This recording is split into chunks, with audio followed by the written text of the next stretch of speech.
What's going on, everybody? Welcome to the Filsinger Games Character Spotlight with Mike and Brock. I'm Mike. I'm Brock, and tonight we're joined by our first-time guest, Mr. Barry Walsh. How you doing, Barry? I am doing great.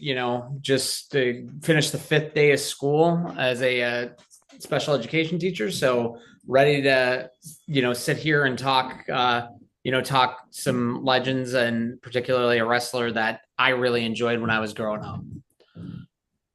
So Right Barry on. contacted us when I put out the information, the invite, and he gives a few wrestlers, but one of them he wanted to talk about was D'Lo Brown. The real deal. Well, you better recognize, right? Yeah. So, I mean, and I guess, to kind of get started with D'Lo, growing up in the After Mag era, really got to kind of know him. Didn't see matches until he was the suited like extra for the Nation of Domination. The early goings with like before The Rock was in it, before Mark Henry, but like the kind of Kama Mustafa and from that standpoint, or Savio Vega and Crush. Sorry, so like that was kind of when I first saw him on TV. But I remember reading about him in the rankings for some of the Tennessee territories as well, and I can't remember if it was the USWA or Smoky Mountain. Smoky Mountain Pro, but or Smoky Mountain Wrestling, like SMW. It was, but he was definitely had a personality that wouldn't allow you to take your eyes off of him from that standpoint while on Mhm. the ring. Yeah, see, I first heard of him because Scott Demore was running Border City Wrestling, and I was working for another promotion, and Demore was doing some of the booking there as well. So Demore and one of his close friends, Geza Kelman, who I went to high school with, and three guys from my high school wrestling team all ended up as professional wrestlers. But Geza was close friends with Scott Demore, and he started booking me on. Demore started booking me on his shows, and so that and D'Lo was their heavyweight champion. So they were talking about bringing D'Lo down to work for this one promote. I I worked for like 100 promotions, so I can't remember them all. And ended up D'Lo didn't make it down because he ended up getting dark matches and stuff with the Fed. So that kind of overtook indie booking. And so I knew who he was, but I never got to see him wrestle until he was on TV. And then he was the first guy I know where everybody's like, "Oh my God, D'Lo, he made it." Yeah, I remember seeing him in the Aftermags too. Like he was a bodyguard for the gangsters, I think, early Yeah. on or something like that. And yeah, he for months he ran around with the nation and didn't say or do anything, just was there in his bow tie and kind of hanging around. That was the first time I really saw him on TV or anything like that. But I remember vividly the when they're all in the ring and Farouk's like, "All right, we're cutting all the dead weight," and then D'Lo just assumes that it's him and he lets go of Savio Vega and Crush and kept D'Lo in the group. He's like, "Really, me? I get to stay? Not you, D'Lo. You're here." Well, and he actually, I mean, that's kind of similar to like he told that story at because he was at the George Tragos Luthez induction weekend, and he told that story a little bit, and then he told some great stories like about interactions he like literal fights in the locker room with Ahmed Johnson, which like, I mean, you know, like I know 15 and 16-year-old Barry would have eaten that up for dinner because like, him just taking down like basically, in kind of a shoot, he beat Ahmed, this big muscular guy that was supposed to be otherworldly, and Ahmed Johnson, who couldn't stay healthy and kept hurting everybody. So it D'Lo was, thought he was gonna get fired for beating him up. yes, no, no, that was literally true. He thought, and what made it even better was Tony Nora, like Ahmed Johnson thought he was going to get fired as well, and he didn't because Hmm. like D'Lo was in the right and handled himself and didn't take it any further than it needed to, which, he thought that was great. And then Bill DeMott, cut him off because it was like a Beers with the Boys event. And Bill DeMott cut him off and basically said, thank you for sending him, Ahmed to WCW. I had to deal with that guy for a year plus, and it was pretty good from that standpoint. Looking at his wiki page, he held a lot of titles. Mm-hmm. I think he was the first, like what I really remembered, like from a gimmick standpoint, watching him was when he would be announced from, like $1 Million Man had his hometown would change based on like whatever season it was from that standpoint. So when Ted DiBiase would come out, he'd have a different hometown. Well, D'Lo Brown, when he was the European champion, would always come out to a different European city. Yeah. Which just always like cracked me up huge. And he was the first, he was also the first wrestler to hold both the Intercontinental Championship and the European title at the same time. And I think that just kind of led some credence to who he was. Like he could really work in the matches from that standpoint.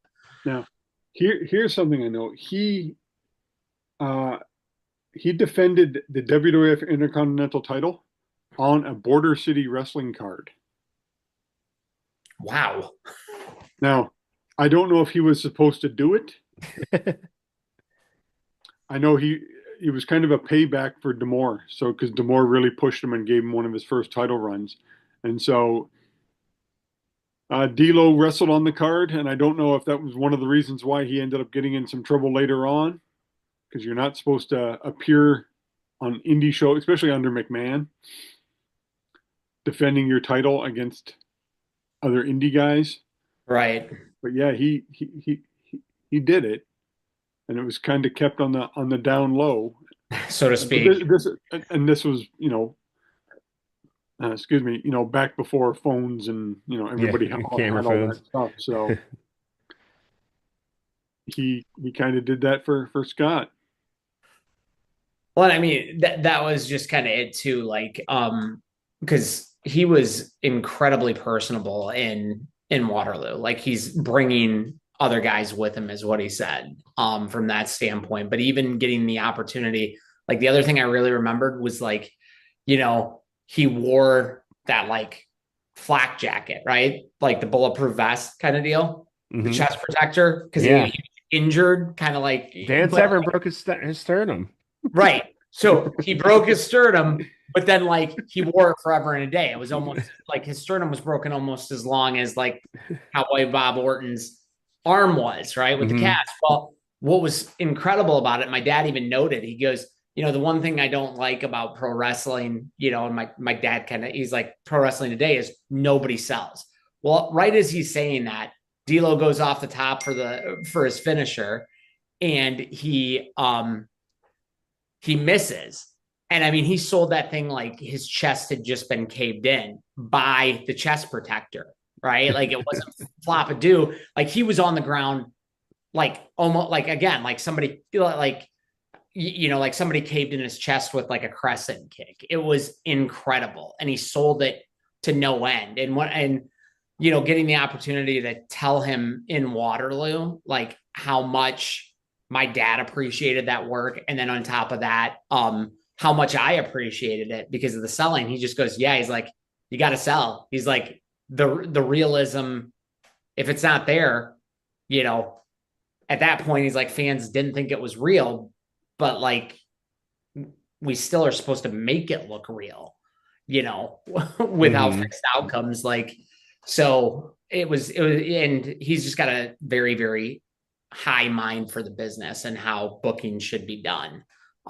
Even talking to him about a couple of wrestlers that were on the card. There was one women's wrestler that was on the card, Lilith Khan. She's like the spawn of Khan, Attila Khan's protege, so to speak, and she's like 6'5". And like if you can find matches of her, she's incredible. But like everybody in the room was like watching all these trainers like Bill DeMott, you know, Deborah Maselli, Medusa was watching from one of the curtains behind there. D'Lo was watching. Ron Simmons and John Layfield were there. You couldn't take eyes off of this talent, and they all gave feedback to her from that standpoint. And just to be able to hear his thoughts, like his mind for the business is incredible. From a guy who was a certified, was an accountant before he got a start in wrestling.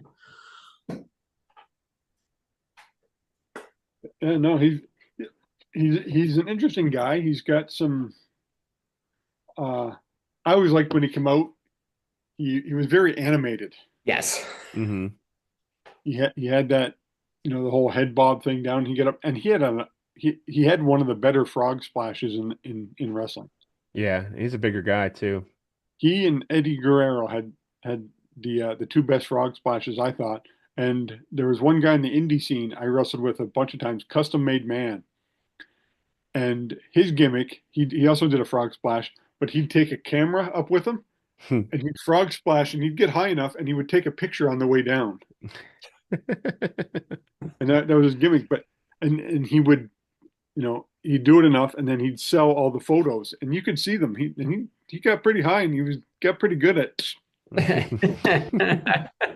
That's great. I wonder how many cameras he broke doing that. They're just the disposables. Okay, but never mind. I was going to put the line at like 1.5 cameras and pound the over on it, but yeah.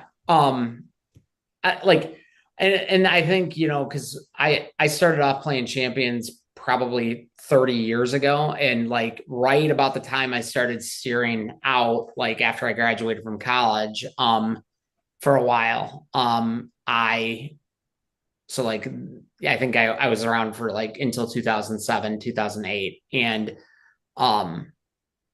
like Legends was just starting to get the ball rolling, and I was like, why would I want to book wrestlers that I can see on TV? Like, just give me champions. But when I came back and found out that D'Lo Brown had a card, because I came back during COVID, I was like, okay, well, yeah, definitely going to be getting set 5, color expansion 5, so I can, book D'Lo Brown, and come up with ideas that, other people hadn't thought of from that standpoint. Well, yeah, you can almost make a somewhat of a nation of domination now with a couple of the guys.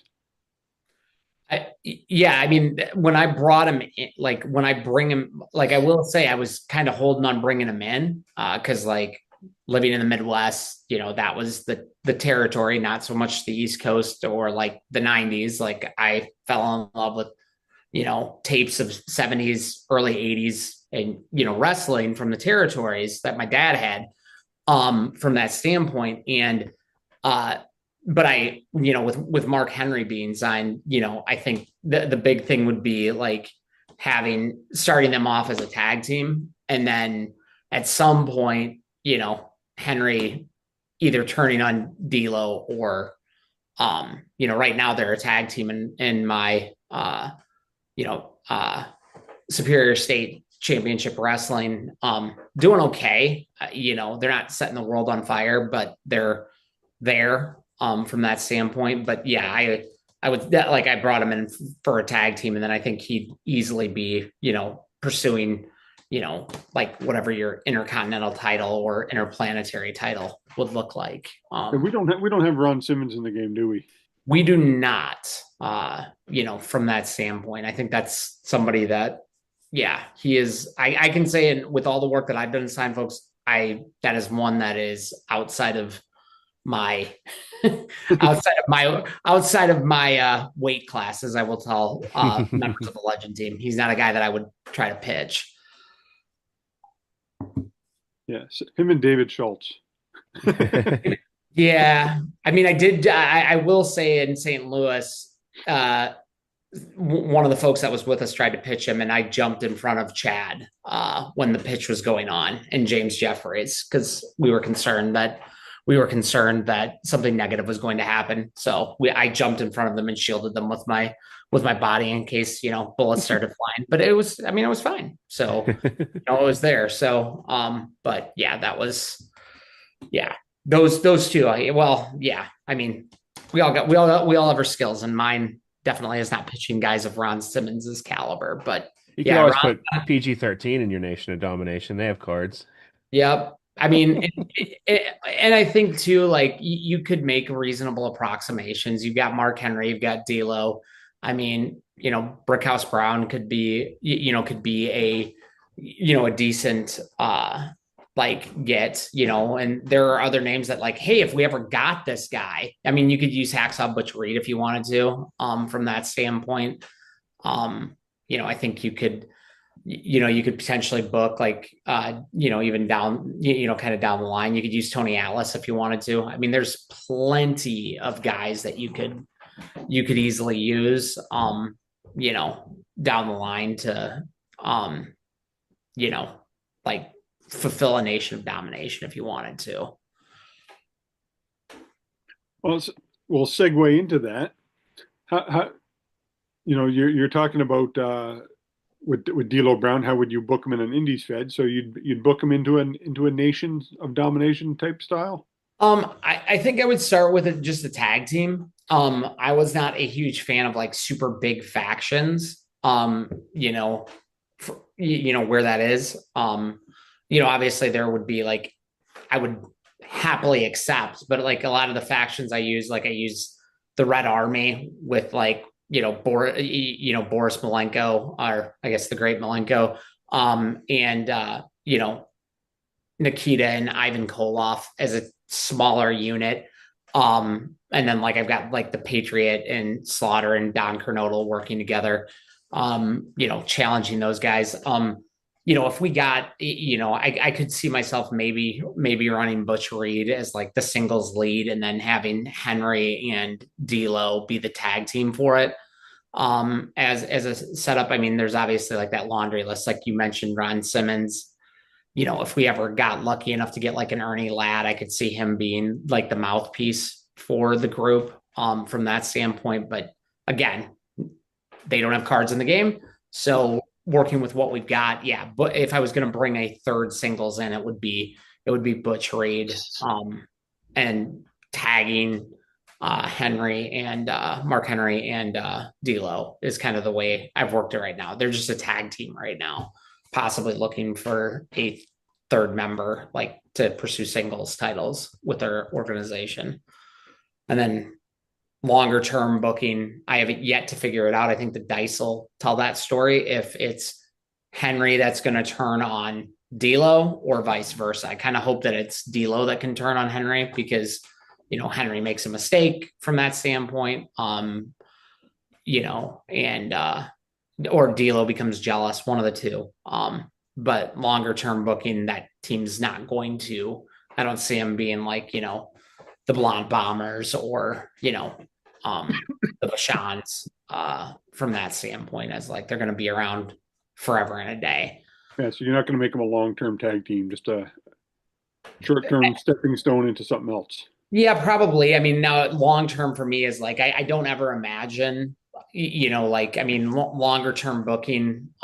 Right now I have Bachwinkle and Ray Stevens teaming together with with Rick Rick Rude as kind of the singles lead for like the Heenan family, and then I would never like, obviously the Blonde Bombers would then encompass like Pat Patterson later on down the line. But like, yeah, I don't envision myself ever breaking, like, it's not going to be a team that's going to be there in the territory for ever and ever and ever. In fact, like, depending on what happens with the loser leaves town, D'Lo could be gone, Mark Henry could be gone, or they both could be gone. But right now that was a way to get him in as kind of a mid card tag team. Well, how would you try booking D'Lo in a GWF bed? I would try to get him. I think if we were doing it, just because you mentioned he had the best frog splash, you've seen Mike, one of the best. I would almost probably put him with the Titans if I was thinking about it. I don't know that I'd put him in a tag team from that standpoint. But I think he could be like that second singles guy that could go after your interplanetary title. If you do like a third tier title for, like that would be the equivalent of the television title. I think he would be that guy just going out there and putting on great matches. Like this card, I mean, I pulled it just to take a look at it. Defensively, like it's gonna win. It's gonna pull some upsets. That level, like it'll pull some upsets with it. I mean, he's done very well, particularly in tag teams. But I mean, it's not unbelievably awful. He has, 2 down 3s on defense, one's uncovered, and he only has 2 down 3s like total on the card. So from a mid card standpoint, like I could easily see him, pushing for that title and winning. Don't know how long he'd hold it. But I think the same could be true with, you know, with the GWF. Like, I don't know that I would, like I said, I don't know that I would team him with anybody, but I think he could be that mid level, you know, singles title chaser for Yeah, with. that's what I was thinking about. I'd throw him in with the Titans just because he seemed like a Titan, and especially in the early days because uh, only the black guys were Titans. Right. Which was interesting, right? No issues there. But just made sense.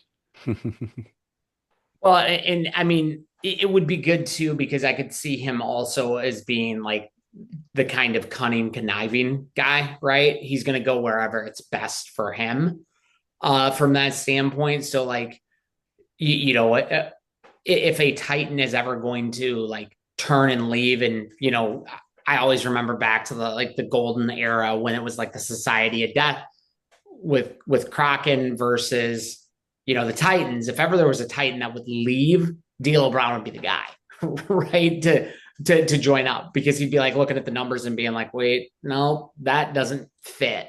And then he'd jump and it would be this huge ordeal. And, I could see booking it that way, from that standpoint. But I mean, yeah, I always enjoyed him because like I said, I like watching wrestlers that, he's supposed to be a heel, right? In that era, he was supposed to be a heel, but it was, and he was doing heel stuff, but it was clear that he was enjoying what he was doing. Yeah. Which, that's that fine line to like, he's enjoying being in the business, which, is from that standpoint. And, he had some great matches with like some huge names. Like, do you remember? Like I was, racking my brain to try to remember when you guys said, hey, we'd like to talk about D'Lo. Do you guys remember the blindfold match that he had with like Triple H, like Yeah. later on in his career? Like how ridiculous that was, but like it was like huge for him. And like, Hmm. and like guys that he shared the ring with, like he teamed with Owen Hart. Like he was in the nation with like, Dwayne Johnson, right? The Rock, like when it was there, he worked with Ron Simmons. Like they're still really close. Like when they're telling stories about just how ridiculous, Ahmed Johnson was, sharing those stories, and he, just you can still see that passion today for the business. Like, I mean, again, I like from interviews that I've heard from him, the idea to when he was European champion to like change his name to cities in Europe, that was his idea. Like, which is just genius because like I mean that cracked me up so much. Like he's like from Venice, Italy, and you're like, no, he's not like at all. He's probably never. I highly doubt prior to entering wrestling, he probably has never set foot in Venice. But it was, I mean, like he had some really, and I mean, who doesn't think about like fellow legends, like fellow legend, uh, you know, BG James, like Road Dog dressing up as D'Lo in that sketch that came out right after the NWO, like spoofed on Nitro, or spoofed on the Four Horsemen on Nitro, and it was like this huge to do. Like, oh my gosh, like Kevin Nash made fun of Arn Anderson. Well, then like 2 weeks later on Raw, they're doing like DX making fun of the Nation, and he came out and was like shaking his head, and like D'Lo didn't even realize that he did that. You mentioned that, Mike, like hearing hearing him talk about when that happened, he was like, I didn't even realize I did that. And then I watched the monitor and I saw it, and he's just like, man, he nailed it. And he got it good. Like, I, so, I mean, yeah, he was definitely like, he was a guy that I think got pushed to where he could be, where he should have been pushed, right? Like tag team champion, mid card title holder. Like you were not going to be struggling too much if like your mid card's being held down by like Owen Hart, like Ken Shamrock, like D'Lo Brown, Road Dog and Billy Gunn. Like your mid card was going to be in good hands with those guys fighting, and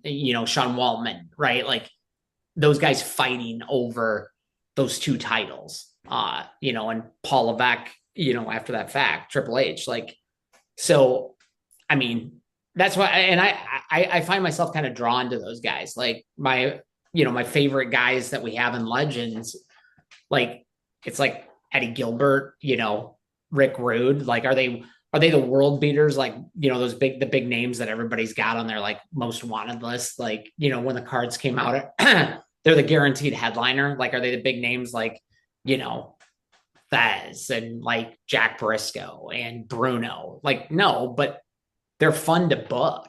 Like, I mean, when I book my Fed, like the best, like my best singles wrestlers right now and I purposely did it this way. It was like Don Leo Jonathan's feuding with the Destroyer. Those two guys are like, that's the Fed. And like, the Crusher's like the other big face, and he's feuding with Mad Dog Vachon. Like, it's not like these world beaters. If we ever got like a young, Harley Race and a young Larry Hennig, that I would toss them into a tag team like that. But I don't know. Like, that's why, I'm always nervous to book like Bockwinkel and Stevens against somebody, because I've got, in my Fed, I have traveling titles. So I have like a traveling world title and a traveling tag team titles. So like the champs come through and defend. Don't want to cut you off here, Barry. Yep. But for all our guests, we do a 5 questions. Yep. So for our Mount Rushmore, I'll leave it to you. You can pick your favorite. So either your 4 favorite legends. Since we're doing a legends, I figured we'd do that. So who are your 4 all-time favorite legends? They don't have to be in the game. Okay. Yeah. All right. Because I've had this conversation. So the Mount Rushmore, it's Fez, Bockwinkel, Flair, Race. Okay. And if you were to become a pro wrestler, what would your ring entrance song be? What would my ring entrance song be? Gosh, if I was to become a pro wrestler, you got Wild Side by Motley Crue. Okay. There you go. What's one place, if you had the money, what's one place you've always wanted to visit? If I had the money, I would really like to visit, because my dad's 100% Irish. I would love to go over to like the Belfast, Dublin area in Ireland, and take my dad and my mom with me. My parents are in their 70s now, and neither of them. My mom doesn't even have a passport, so like she's never traveled out of the country. And my dad always talks like he spent multiple summers working in Ireland. So I would love to be able to do that, and kind of also then hop on a boat to go over to England and take my wife and my parents with me just to kind of see it. Okay.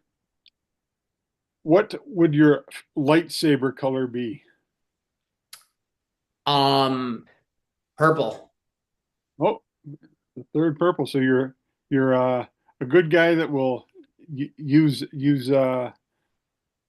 any methods to get through to get the job done. Pretty much, yeah. Just call me Mace Windu, I guess, right? And So long as what's one unknown fact about you that you'd be willing to share?